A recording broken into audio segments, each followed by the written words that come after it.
10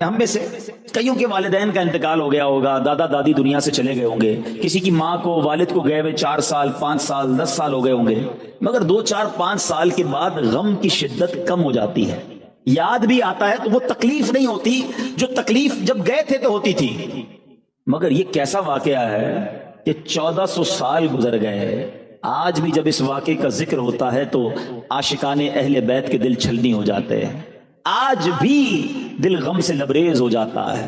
سیدی اعلیٰ حضرت یہ جو صلاۃ والسلام میں جو ہم شعر پڑھتے ہیں، کس قدر یوں سمجھیے کہ ہمیں میسج ملتا ہے کہ کتنا ظلم ہوا تھا اس کے اندر۔ جن کو دھوکے سے کوفے بلایا گیا، جن کو دھوکے سے کوفے بلایا گیا، جن کے بچوں کو پیاسا رلایا گیا، جن کی گردن پہ خنجر چلایا گیا، اس حسین ابن حیدر پہ لاکھوں سلام۔ دھوکے سے بلایا گیا تھا، لڑنے نہیں گئے تھے، اور پھر کون تھے، مرتبہ کیا تھا، اسٹیٹس اور مقام کیا ہے۔ ذرا امام حسین کے بارے میں سنیے کہ آپ امام علی مقام، امام عرش مقام، امام تشنا کام، امام حسین رضی اللہ تعالی عنہ نواسہ رسول ہیں، مولا کائنات مولا علی اور جگر گوشہ رسول سیدہ فاطمہ بطول کے شہزادے ہیں۔ امام حسین رضی اللہ تعالیٰ عنہ 5 شعبان 4 ہجری کو مدینہ منورہ میں پیدا ہوئے۔ پیارے آقا علیہ الصلوۃ والسلام نے آپ کا نام حسین اور شبیر رکھا۔ امام حسین کی کنیت ابو عبداللہ ہے، لقب سبط رسول اور ریحانۃ الرسول، یعنی نبی پاک علیہ الصلوۃ والسلام کے پھول ہیں۔ میرے آقا انہیں سونگھا کرتے تھے۔ امام حسین کی جو سٹارٹ ہے نا، ذرا اس کو سمجھو۔ ہمارے گھر میں جب کوئی بچہ پیدا ہوتا ہے، ہم کوشش کرتے ہیں کسی بزرگ کی جو ہے وہ تحنیک کہتے ہیں، اس کو گٹی کہتے ہیں، کہ ان کے منہ سے کچھ شہد چٹا کر انہیں لگا دیں، یا کوئی بزرگ آ کر جو ہے ان کے کانوں میں اذان دے دیں۔ مسجد کے امام صاحب کو بلایا جاتا ہے، ایسا ہی ہے نا، اچھی بات۔ مگر امام حسین کی قسمت پر ہماری جانیں قربان، ان کو جب تحنیک دینے کا وقت آیا نا تو کوئی کھجور چبا کر نہ دی گئی، کوئی شہد نہ چٹایا گیا، بلکہ کونین کے والی جناب رسول اللہ صلی اللہ تعالی علیہ وسلم نے اپنی زبان امام حسین کے منہ میں دے دی تھی۔ یعنی لعاب رسول نبی پاک علیہ الصلوۃ والسلام کے مبارک لعاب سے پہلی غذا جو اس جسم میں جا رہی ہے وہ پیارے آقا کا لعاب دہن ہے۔ اچھا، پہلی آواز کیا سنی امام حسین نے؟ آئے ہائے، ان کی قسمت دیکھو، ان کے کانوں میں آواز پہلی آتی ہے اللہ اکبر اللہ اکبر، اللہ کا نام لیا جاتا ہے، مگر وہ نام لینے والا کون ہے؟ وہ حبیب خدا ہے۔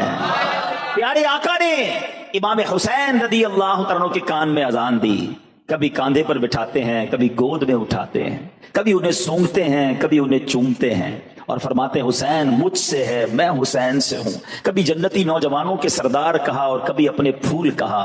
اس قدر بڑا مرتبہ ہے۔ میرے آقا علیہ الصلوۃ والسلام فرماتے ہیں حسن اور حسین دنیا میں میرے 2 پھول ہیں، یہاں تک فرمایا کہ جس نے ان دونوں سے دشمنی رکھی اس نے مجھ سے دشمنی رکھی۔ یہ سب کچھ فضائل تھے، مگر پھر بھی انہیں ستایا گیا، پھر بھی انہیں رلایا گیا۔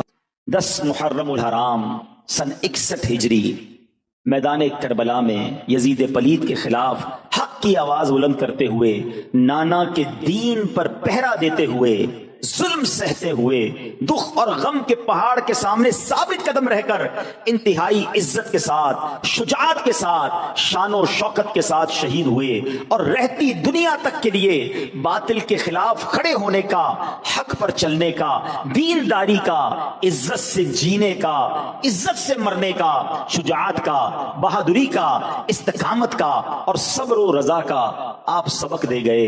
کیا خوب بات لکھتے ہیں شاعر، حسین ایک علامت ہے زندگی کے لیے، حسین ایک علامت ہے زندگی کے لیے، حسین عزم سفر ہے مسافری کے لیے، فطرت کی مصلحت کا اشارہ حسین ہے، قربانیوں کی آنکھ کا تارا حسین ہے، وہ اس لیے لڑے کہ ستم کو مٹا سکیں، پھر کیوں نہ ہم کہیں کہ ہمارا حسین ہے۔